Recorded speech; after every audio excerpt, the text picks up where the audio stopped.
Hi hello ಎಲ್ಲರಿಗೂ ನಮಸ್ಕಾರ. ನಾನು ನಿಮ್ಮ ಕಾವ್ಯ. ವೆಲ್ಕಮ್ ಟು ಅಭಿವ್ಯಕ್ತಿ ಕಥಾಲೋಕ. ಮರಳಿ ಬರುವೆಯ ಕಥೆಯ 14ನೇ ಅಧ್ಯಾಯವನ್ನು ಶುರು ಮಾಡೋಣ. ಐ ಆಮ್ ಸಾರಿ ಅಂತ ಕೇಳ್ತೀನಿ ಅಂತ ಅಂದ್ಕೊಂಡಿದ್ದೀರಾ? ಬೇಕಂತಾನೆ ನೀವು ಕಿತಾಪತಿ ಮಾಡ್ತಿರೋದು ಅಂತ ನಂಗೆ ತುಂಬ ಚೆನ್ನಾಗಿ ಗೊತ್ತಿದೆ. ಸದ್ಯಕ್ಕೆ ಚಟ್ನಿ ಅಭಿಷೇಕ ಮಾಡಿದ್ದೀನಿ. ಇನ್ನು ನನಗೇನಾದರೂ ಕೋಪ ಬಂದಿದ್ದರೆ ಮುಖ ಕೆಂಪಾಗೋ ಥರ ತಟ್ಟೆಲಿ ಇಟ್ಟು ಬೀಳ್ತಿತ್ತು. ಈ ರ್ಯಾಗಿಂಗೆಲ್ಲ ನನ್ನ ಹತ್ರ ಬೇಡ. ಈ ಕೃತಿ ಬೋರ್ಡಿಂಗ್ ಸ್ಕೂಲಲ್ಲಿ ಓದಿ ಬಂದಿರೋದು. ನಿಮ್ಮಂಥ ಹುಚ್ಚರನ್ನೆಲ್ಲ ಚೆನ್ನಾಗಿ ಅರ್ದು ಕುಡ್ದಿದ್ದೀನಿ. ಇನ್ನೊಂದು ಸಲ ನನ್ನ ತಂಟೆಗೆ ಬಂದರೆ ಕೈಕಾಲು ನೆಟ್ಟಗಿರಲ್ಲ, ಅರ್ಥ ಆಯ್ತಾ ಎಂದು ಹೇಳಿದವಳು ತನ್ನ ತಟ್ಟೆ ಇಟ್ಟಿದ್ದ ಟೇಬಲ್ ಹತ್ತಿರ ಹೋಗಿ ಕುಳಿತುಕೊಂಡು ತಿನ್ನಲು ಶುರು ಮಾಡಿದರೆ, ನೀರು ಹಿಡಿದುಕೊಂಡು ಬರುತ್ತಿದ್ದ ಪ್ರಿಯಾ ಆ ಇಬ್ಬರು ಹುಡುಗಿಯರು ನೋವಿನಿಂದ ನಿಂತಿರುವುದನ್ನು ಕಂಡು ಗೊಂದಲದಲ್ಲಿ ಹೋಗಿ ಗೆಳತಿಯ ಪಕ್ಕ ಕುಳಿತು, ಏನು ಮಾಡಿದೆ? ಅವರಿಬ್ಬರು ಒಳ್ಳೆ ದೆವ್ವಗಳ ಥರ ನಿಂತಿದ್ದಾರೆ. ಒಬ್ಳಂತೂ ತಲೆ ತುಂಬ ಚಟ್ನಿ ಅಭಿಷೇಕ ಮಾಡ್ಕೊಂಡಿದ್ದಾಳೆ. ನಿನ್ನನ್ನು ಕೆಣಕಿದ್ರಾ ಎಂದಳು. ಅವರಿಬ್ಬರು ಬೇಕಂತಲೇ ನಿನ್ನ ದೋಸೆನ ಬೀಳಿಸಿದ್ದು. ಆಮೇಲೆ ನನ್ನೊಂದಿಗೆ ಆಟವಾಡೋಕ್ಕೆ ಬಂದರು. ಸೊ ನಾನೇನು ಅಂತ ತೋರಿಸ್ದೆ. ಬೇಗ ತಿನ್ನು, ಹೊರಗಡೆ ಹೋಗಬೇಕಲ್ಲ ಇವತ್ತು ಎಂದು ನಗುತ್ತಾ ಹೇಳಿದವಳು ಗೆಳತಿಯೊಂದಿಗೆ ದೋಸೆ ಶೇರ್ ಮಾಡಿಕೊಂಡು ತಿನ್ನುತ್ತಿದ್ದಳು. ನಂತರ ಇಬ್ಬರು ಸ್ನಾನ ಮುಗಿಸಿ ರೆಡಿಯಾಗಿ ಹಾಸ್ಟೆಲ್ ಇನ್ಚಾರ್ಜ್ ಪರ್ಮಿಷನ್ ಪಡೆದು ಹೊರಗಡೆ ಹೋಗಿದ್ದರು. ನಿನ್ನೆ ರಾತ್ರಿ ಚಿಕ್ಕಪ್ಪನೊಂದಿಗೆ ಅಪಾರ್ಟ್ಮೆಂಟಲ್ಲಿ ಕುಡಿದು ತಿಂದು ಪಾರ್ಟಿ ಮಾಡಿದ್ದ ಅಭಿರಾಮ್ ವಸಿಷ್ಠನಿಗೆ ಅಂದು ಭಾನುವಾರವಾದ ಕಾರಣ 11 ಗಂಟೆಯ ಮೇಲೆ ಎಚ್ಚರವಾಗಿತ್ತು. ಮೈಮುರಿಯುತ್ತಾ ಮೇಲೆದ್ದವನು ಫ್ರೆಶಪ್ ಆಗಿ ಹೊರಬಂದಾಗ ಕಿಚನ್ನಲ್ಲಿದ್ದ ವಿಷ್ಣು ಅವರು ಮಗನ ಮುಂದೆ ಕಾಫಿ ಲೋಟ ಹಿಡಿದರು. ಥ್ಯಾಂಕ್ ಯು ಚಿಕ್ಕಪ್ಪ, ತುಂಬ ತಲೆ ಸಿಡಿತಾ ಇತ್ತು. ಕಾಫಿ ಅವಶ್ಯಕತೆ ತುಂಬ ಇತ್ತು ಎಂದು ಹೇಳಿದವ ಕಾಫಿ ಕುಡಿದ. ಬ್ರೇಕ್ಫಾಸ್ಟ್ಗೆ ಬ್ರೆಡ್ ರೋಸ್ಟ್ ಮಾಡ್ತೀನಿ, ಓಕೆ ತಾನೇ ನಿಂಗೆ ಎಂದು ಕೇಳಿದಾಗ ಹೆಬ್ಬೆಟ್ಟು ತೋರಿಸಿ ಓಕೆ ಎಂದವನು ವಿಡಿಯೋ ಗೇಮ್ ಆಡಲು ಟಿವಿ ಮುಂದೆ ಕೂತಿದ್ದ. ಸ್ವಲ್ಪ ಹೊತ್ತಿನ ಬಳಿಕ ಬ್ರೇಕ್ಫಾಸ್ಟ್ ತಂದು ಕೊಟ್ಟ ವಿಷ್ಣು ಅವರು ತಮ್ಮ ಕೇಸ್ ಸ್ಟಡಿ ಮಾಡುತ್ತಾ ಕುಳಿತಿದ್ದರು. ಅಭಿ, ನಿನ್ನ ಮೊಬೈಲ್ ರಿಂಗ್ ಆಗ್ತಿದೆ ನೋಡು, ನಿನ್ನ ಫ್ರೆಂಡ್ಸ್ ಯಾರಾದರೂ ಕಾಲ್ ಮಾಡಿರಬಹುದು ಅನಿಸುತ್ತೆ ಎಂದು ವಿಷ್ಣು ಅವರು ಕೂಗಿ ಹೇಳಿದಾಗ ವಿಡಿಯೋ ಗೇಮ್ ಆಡುತ್ತಿದ್ದವನು ಆಫ್ ಮಾಡಿ ರೂಮಿಗೆ ಹೋಗಿ, ಡ್ಯಾಡ್ ಕಾಲ್ ಮಾಡ್ತಿದ್ದಾರೆ ಚಿಕ್ಕಪ್ಪ, ಅಪಾರ್ಟ್ಮೆಂಟಲ್ಲಿರೋ ವಿಷಯ ಅವರಿಗೆ ಗೊತ್ತಾಗಿದೆಯಾ ಅಂದುಕೊಂಡವನು ಕಾಲ್ ರಿಸೀವ್ ಮಾಡಿದ. ಹಲೋ ಡ್ಯಾಡ್, ಏನು ಬೆಳಗ್ಗೆ ಕಾಲ್ ಮಾಡಿಬಿಟ್ಟಿದ್ದೀರಾ ಎಂದು ರಿಸೀವ್ ಮಾಡುತ್ತಲೇ ಕೇಳಿದ. ಗುಡ್ ಮಾರ್ನಿಂಗ್ ಮೈ ಸನ್, ನಾನು ಯಾವಾಗಲೂ ನಿನಗೆ ಮಾರ್ನಿಂಗ್ ಟೈಮ್ ಅಲ್ವಾ ಕಾಲ್ ಮಾಡೋದು, ಅದರಲ್ಲಿ ಸ್ಪೆಷಲ್ ಏನಿದೆ ಎಂದು ಕೇಳಿದರು. ಹಾಗೇನಿಲ್ಲ, ಸುಮ್ಮನೆ ಕೇಳಿದೆ ಅಷ್ಟೆ ಎಂದು ಹೇಳಿದವನಿಗೆ ಮುಂದೆ ಏನು ಹೇಳಬೇಕು ಎಂದು ತಿಳಿಯಲಿಲ್ಲ. ಮಗ ಮೌನವಾಗಿದ್ದನ್ನು ಗಮನಿಸಿದ ಅನಂತ್ ವಸಿಷ್ಠ ತಮ್ಮ ಮಾತು ಮುಂದುವರಿಸಿದರು. ಅಭಿ, ಇವತ್ತು ಭಾನುವಾರ, ಏನು ಪ್ಲ್ಯಾನ್ ಇದೆ ನಿಂದು ಎಂದರು. ಪ್ಲ್ಯಾನ್ ಅಂತೇನಿಲ್ಲ ಡ್ಯಾಡ್, ಚಿಕ್ಕಪ್ಪನ ಜೊತೆ ಅಪಾರ್ಟ್ಮೆಂಟ್ನಲ್ಲಿದ್ದೀನಿ. ಇನ್ನು ಸ್ವಲ್ಪ ಟೈಮ್ ಮೇಲೆ ಶಾಪಿಂಗ್ ಹೋಗ್ತೀನಿ ಆ್ಯಂಡ್ ನೈಟ್ ಒಂದು ಲಾಂಗ್ ಡ್ರೈವ್ ಮುಗಿಸಿ ನನ್ನ ಬಂಗ್ಲೆಗೆ ರಿಟರ್ನ್ ಹೋಗ್ತೀನಿ ಎಂದ ಅಭಿರಾಮ್. ಓಹೋ, ಚಿಕ್ಕಪ್ಪ ಮಗ ಇಬ್ಬರು ಅಪಾರ್ಟ್ಮೆಂಟಲ್ಲಿ ಸೇರಿ ಪಾರ್ಟಿ ಮಾಡಿದ್ದೀರಾ ಹಾಗಾದರೆ? ಅದಕ್ಕೆ ನಿಮ್ಮ ಚಿಕ್ಕಮ್ಮ ರಾತ್ರಿ ಗಂಡ ಬಂದಿಲ್ಲ ಅಂತ ಮುಖ ಊದಿಸ್ಕೊಂಡಿರೋದು. ಹೇಳೋದು ಮರ್ತೆ ಅಭಿ, ಮನೇಲಿ ರಾತ್ರಿ ಪಾರ್ಟಿ ಇದೆ, ನೀನು ಕೂಡ ಅಟೆಂಡ್ ಆಗಲೇಬೇಕು. ನನ್ನ ಫ್ರೆಂಡ್ಸ್ ಎಲ್ಲ ಬರ್ತಿದ್ದಾರೆ, ಜೊತೆಗೆ ಬಿಸ್ನೆಸ್ ಫ್ರೆಂಡ್ಸ್ ಕೂಡ ಬರ್ತಿದ್ದಾರೆ. ಅವರಿಗೆಲ್ಲ ನಿನ್ನ ಇಂಟ್ರೊಡ್ಯೂಸ್ ಮಾಡಬೇಕು. ಆ್ಯಂಡ್ ನಿನ್ನ ಫೇವ್ರೆಟ್ ರೂಪೇಶ್ ಅಂಕಲ್ ಕೂಡ ಬೆಂಗಳೂರಿಗೆ ಬಂದಿದ್ದಾರೆ. ಅವ್ರು ನಿನ್ನನ್ನು ನೋಡಬೇಕು ಅಂತ ಆಸೆ ಪಡ್ತಿದ್ರು. ನಿನ್ನ ಪ್ಲ್ಯಾನ್ನೆಲ್ಲ ಸ್ವಲ್ಪ ಚೇಂಜ್ ಮಾಡಿಕೊಂಡು ಈಗ ನೇರವಾಗಿ ಚಿಕ್ಕಪ್ಪನ ಜೊತೆ ಮನೆಗೆ ಬಾ ಎಂದರು. ವಾಟ್, ರೂಪಂಕಲ್ ಬಂದಿದ್ದಾರಾ? ತುಂಬ ವರ್ಷಗಳೇ ಆಗಿತ್ತು ಅವರನ್ನು ನೋಡಿ. ಓಕೆ ಡ್ಯಾಡ್, ನಾನು ಚಿಕ್ಕಪ್ಪನ ಜೊತೆಗೆ ಮನೆಗೆ ಬರ್ತೀನಿ, ಅಮ್ಮಂಗೆ ಹೇಳಿಬಿಡಿ ಎಂದು ಹೇಳಿ ಕಾಲ್ ಕಟ್ ಮಾಡಿದ್ದ.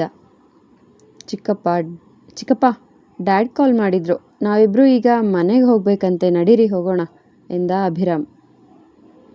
ಓಹೋ, ನಾವಿಬ್ಬರು ಇಲ್ಲಿರೋದು ಅಣ್ಣನಿಗೆ ಗೊತ್ತಾಗಿದೆ ಅಂತಾಯ್ತು.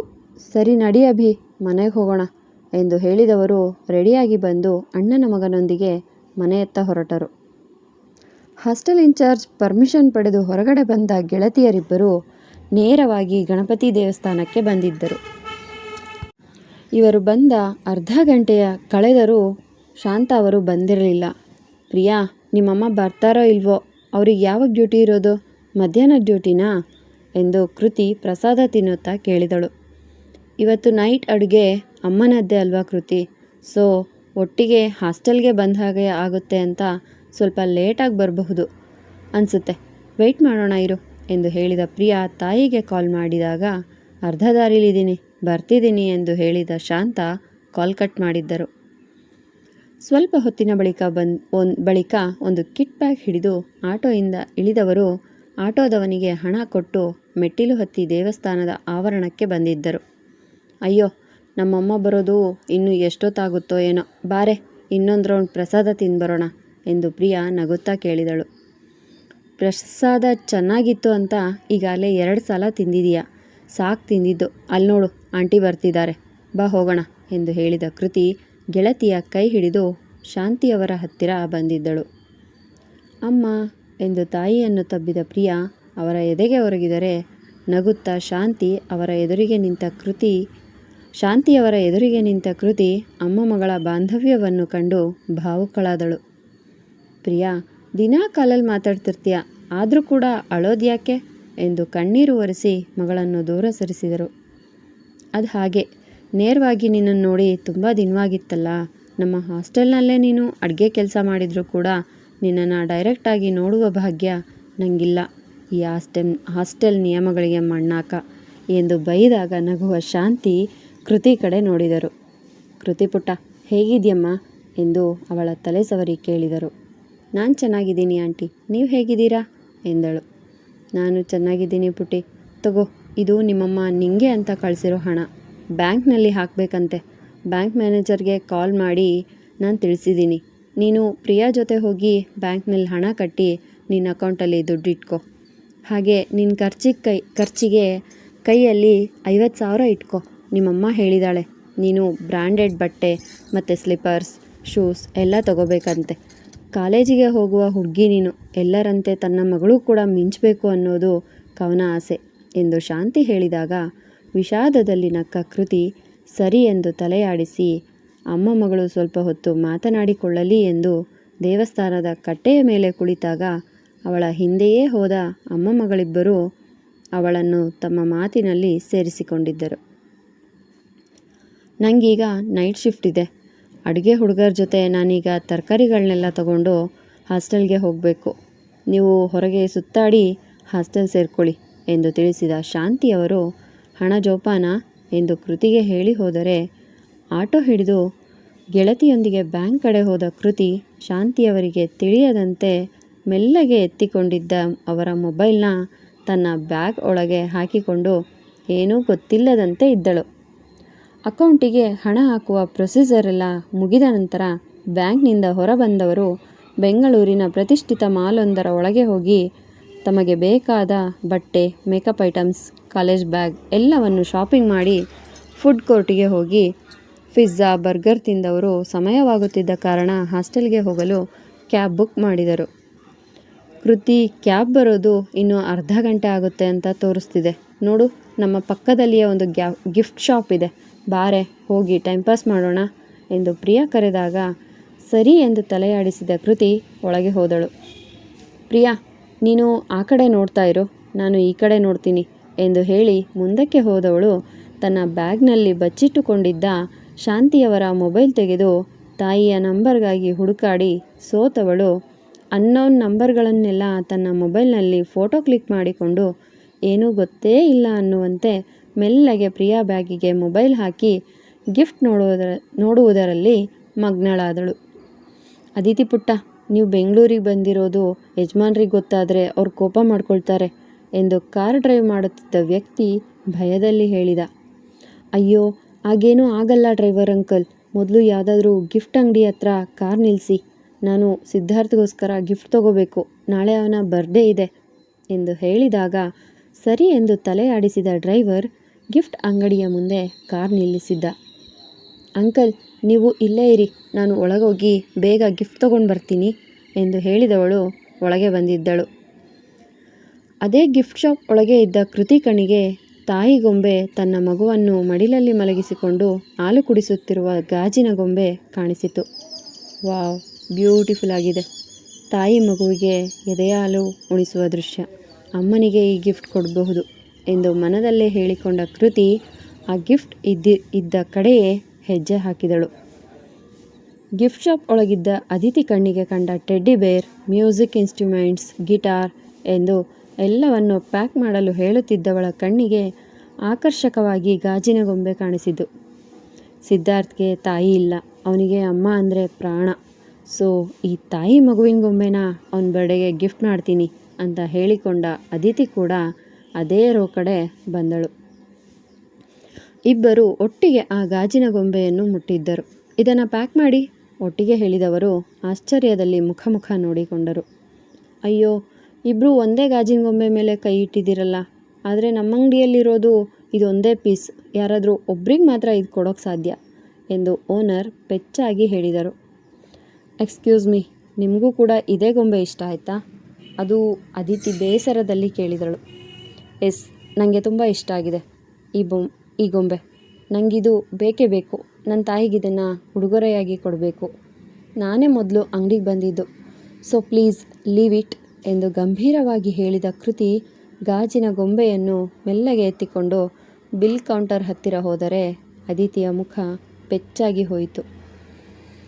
ತಾನು ತೆಗೆದುಕೊಂಡಿದ್ದ ವಸ್ತುಗಳಿಗೆ ಬಿಲ್ ಹಾಕಿಸುತ್ತಿದ್ದ ಪ್ರಿಯಾ ಗೆಳತಿಯ ಕೈಯಲ್ಲಿದ್ದ ಗಾಜಿನ ಗೊಂಬೆಯನ್ನು ಕಂಡು ಕಣ್ಣರಳಿಸಿದಳು.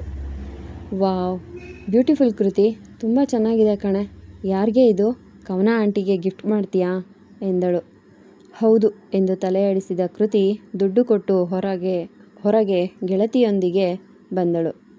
ಮೇಡಮ್, ಬೇಜಾರು ಮಾಡ್ಕೊಳ್ಬೇಡಿ, ಆ ಗಾಜಿನ ಗೊಂಬೆಗಿಂತ ಇನ್ನೂ ಚೆನ್ನಾಗಿರೋ ಗೊಂಬೆಗಳು ಇನ್ನೂ ಹೆಚ್ಚು ನಮ್ಮ ಅಂಗಡಿಯಲ್ಲಿ ಇದೆ, ಬೇರೆ ನೋಡಿ ಎಂದ ಓನರ್ ಪೆಚ್ಚಾಗಿದ್ದ ಅದಿತಿಯ ಮುಖ ನೋಡಿ ಅಯ್ಯೋ ಅಂದುಕೊಂಡರೆ, ಬೇಡ ಬಿಡಿ ಅಂಕಲ್, ಆ ಗಾಜಿನ ಗೊಂಬೆ ಮೇಲೆ ಅವ್ರ ಹೆಸರು ಬರೆದಿತ್ತು ಅನಿಸುತ್ತೆ, ಅದಕ್ಕೆ ಅವ್ರಿಗೆ ಸೇರಿದೆ.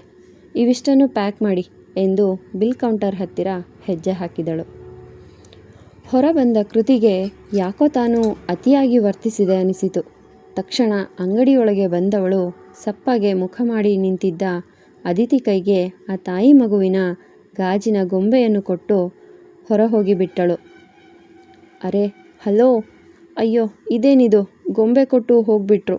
ಎಕ್ಸ್ಕ್ಯೂಸ್ ಮೀ, ನಿಮ್ಮನ್ನೇ, ನಿಂತ್ಕೊಳ್ಳಿ ಎಂದು ಕೂಗುತ್ತಾ ಕೃತಿ ಹಿಂದೆಯೇ ಓಡಿ ಬಂದ ಅದಿತಿ ಅವಳು ಕ್ಯಾಬ್ ಹತ್ತಿ ಹೊರಟು ಹೋಗಿದ್ದನ್ನು ಕಂಡು ಅಲ್ಲೇ ನಿಂತುಬಿಟ್ಟಳು.